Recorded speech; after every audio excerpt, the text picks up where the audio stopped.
నమస్కారం. అద్దంకి న్యూస్ కి స్వాగతం. ఈ రోజు ముఖ్యాంశాలు. అద్దంకి నియోజకవర్గంలో 38 ప్రాథమిక ఆరోగ్య కేంద్రాల నిర్మాణానికి వైద్య ఆరోగ్య శాఖ మంత్రి సత్యకుమార్ ఆమోదం. ప్రత్యేక కృతజ్ఞతలు తెలిపిన మంత్రి గొట్టిపాటి.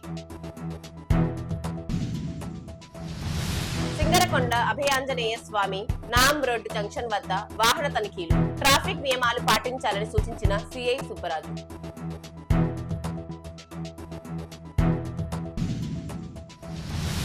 అద్దంకి డిపో మేనేజర్ గా బెల్లం రామ్ మోహన్ రావు బాధ్యతల స్వీకరణ. ఇప్పటి వరకు విధులు నిర్వహించిన మహబూబ్ ఒంగోలు కార్గో మేనేజర్ గా బదిలీ.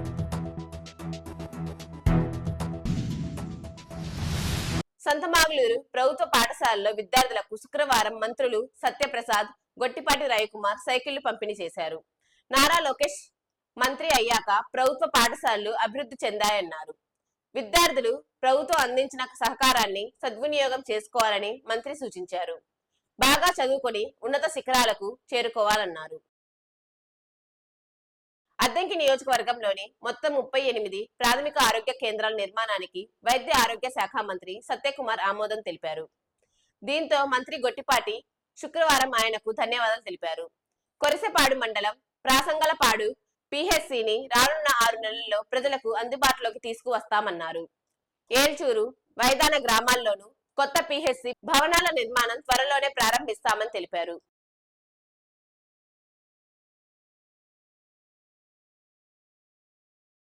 ఇందాక డిఎంహెచ్ఓ గారు చెప్పినట్టు ప్రాసంగలపాడు కూడా చాలా ఇబ్బందికరమైన పరిస్థితులు ఉంది. బిల్డింగ్ పెచ్చులు ఊడిపోతుంది. దాన్ని కూడా కాంట్రాక్టర్కి చెప్పాము. ఒక 5-6 నెలల్లో కంప్లీట్ చేసి ఆ చుట్టుపక్కల గ్రామస్తులు ప్రజలకు కూడా అందజేస్తారు. అట్లానే ఇప్పుడు మనకి ఏల్చూరు కూడా ఒకటి వచ్చింది. 150 లక్షల రూపాయలతో ఏల్చూరులో కూడా కట్టాల్సిన వచ్చింది. మంత్రి గారు గారిలో వస్తా అడిగాడు, మీరు స్థలం ఇవ్వలేదంటే నా చేత బిల్డింగ్ అయితే తీసుకెళ్లారు కానీ మీరు స్థలం ఇవ్వకపోతే ఎట్లా కడతారని ఆయన కూడా అన్నారు.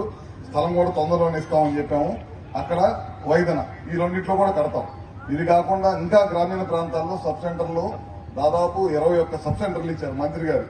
ఒక్కొక్క సబ్ సెంటర్ 36 లక్షల రూపాయలు ఖర్చు పెట్టి. ఎందుకంటే గ్రామీణ ప్రాంతాల్లో కూడా సబ్ సెంటర్లు కనుక కొత్త బిల్డింగ్లు కట్టి అందుబాటులో ఉంటే కనుక చిన్న చిన్న ఇబ్బందులు వచ్చినప్పుడు ప్రజలు డాక్టర్ల దగ్గరికి వెళ్తారు. అక్కడ ఉన్న నర్సులు వాళ్ళు ఉంటారు కాబట్టి అక్కడికి వెళ్ళగలుగుతారు. అందుకని చెప్పి ఒక పర్మనెంట్ బిల్డింగ్ ప్రభుత్వానికి ఉండాలనే ఉద్దేశంతో అడగనాలే 21 బిల్డింగ్లు ఇచ్చారన్నమాట. ఇవన్నీ కూడా మినిస్టర్ గారి చేతుల మీదుగా రాబోయే రోజుల్లో. బల్లికురువ మండలం కొప్పెరపాడు జెడ్పీ పాఠశాలలో శుక్రవారం మెగా పీటీఎం నిర్వహించారు. ఈ కార్యక్రమానికి బాపట్ల కలెక్టర్ డాక్టర్ వినోద్ కుమార్ ముఖ్య అతిథిగా హాజరై విద్యార్థులకు పలు సూచనలు చేశారు. అనంతరం ఆయన విద్యార్థులతో కలిసి మధ్యాహ్న భోజనం చేసి కాసేపు ముచ్చటించారు. భోజనం నాణ్యతపై వివరాలు అడిగి తెలుసుకున్నారు. కలెక్టర్ తో పాటు తహసీల్దార్ రవినాయక్, ఎంపీడీఓ కుసుమకుమారి భోజనం చేశారు.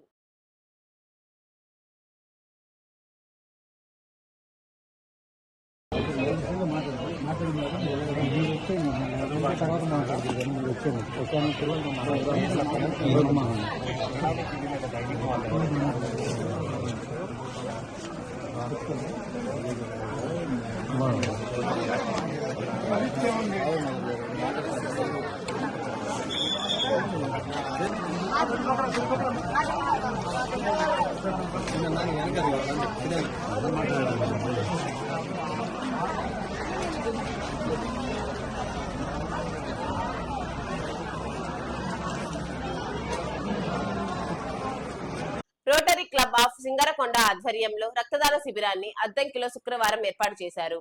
రక్తహీనతతో బాధపడుతున్న ఆకుల వెంకట సుబ్బమ్మకు అత్యవసరంగా బి పాజిటివ్ రక్తం అవసరమని వైద్యులు సూచించారు. Rotary blood bank chairman Chunduri Murali Sudhakar Rao రక్తదానం చేశారు. ఇప్పటి వరకు 22 సార్లు రక్తదానం చేసినట్లు ఆయన తెలిపారు. అద్దంకి మండలం సింగరకొండ అభయాంజనేయ స్వామి విగ్రహం నామ్ రోడ్ జంక్షన్ వద్ద సిఐ సుబ్బరాజు శుక్రవారం వాహనాలను తనిఖీలు చేశారు. ద్విచక్ర వాహనదారులు హెల్మెట్ ధరించాలని, సంబంధిత ధృవపత్రాలతో ప్రయాణించాలని చెప్పారు. ట్రాఫిక్ రూల్స్ అతిక్రమిస్తే కేసు నమోదు చేస్తామని హెచ్చరించారు.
అద్దంకి కేఆర్కే ప్రభుత్వ డిగ్రీ కళాశాలలో శుక్రవారం అంతర్ కళాశాలల వాలీబాల్ పోటీలను సిఐ సుబ్బరాజు ప్రారంభించారు. సిఐ మాట్లాడుతూ విద్యార్థులు చదువుతో పాటు క్రీడల్లో ప్రావీణ్యం కలిగి ఉండాలన్నారు. పోటీలకు విశ్వవిద్యాలయం అనుబంధ కళాశాలల నుంచి 8 జట్లు హాజరైనట్లు కళాశాల ప్రిన్సిపల్ మోహన్ రావు తెలిపారు. ఈ కార్యక్రమంలో కళాశాల ఫిజికల్ డైరెక్టర్ సుశీల ఉన్నారు.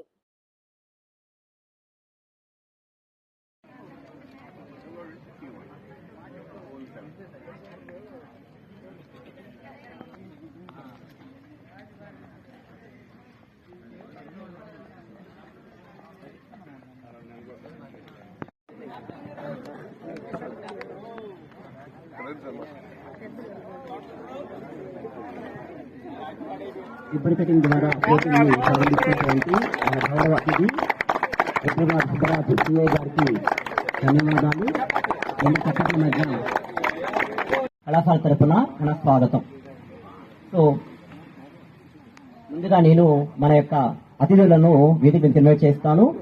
అద్దంకి ఆర్టీసీ డిపో మేనేజర్ గా బెల్లం రామ్మోహన్ రావు బాధ్యతలు స్వీకరించారు. ఇప్పటి వరకు అద్దంకి డిపో ఇన్ఛార్జ్ మేనేజర్ విధులు నిర్వహిస్తున్న మహబూబ్బి ఒంగోలు కార్గో మేనేజర్ గా బదిలీపై వెళ్లారు. డిఎం రామ్మోహన్ రావు మాట్లాడుతూ అద్దంకి ఆర్టీసీ డిపో అభివృద్ధి, కార్మికుల సంక్షేమానికి కృషి చేస్తానని తెలియజేశారు. అద్దంకి కాలువపై అక్రమ కట్టడాలను స్వచ్ఛందంగా తొలగించాలని మున్సిపల్ కమిషనర్ రవీంద్ర శుక్రవారం అక్రమదారులకు విజ్ఞప్తి చేశారు. కాలువ కట్టపై మినీ బైపాస్ రోడ్డు నిర్మాణం చేయుచున్నామన్నారు. రోడ్డు నిర్మాణంలో భాగంగా కాలువ కట్టపై గ్రావెల్ రోడ్డు నిర్మాణం చేపట్టనున్నట్లు ఆయన తెలిపారు. అక్రమణలను తొలగించి మినీ బైపాస్ రోడ్డు నిర్మాణానికి సహకరించాలన్నారు. అద్దంకి ప్రభుత్వ బాలికల ఉన్నత పాఠశాలలో శుక్రవారం మెగా పీటీఎం కార్యక్రమాన్ని ఘనంగా నిర్వహించారు. ఈ సందర్భంగా పాఠశాల విద్యార్థినులు వారి తల్లిదండ్రులకు స్వాగతం పలుకుతూ చేసిన నృత్య ప్రదర్శన అలరించింది. దీంతో పాఠశాల ఆవరణలో సందడి నెలకొంది.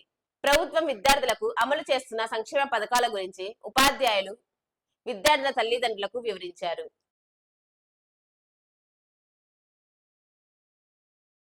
అద్దంకి న్యూస్ సమాప్తం. తిరిగి రేపటి న్యూస్ కలుద్దాం. అంతవరకు సెలవు. నమస్కారం.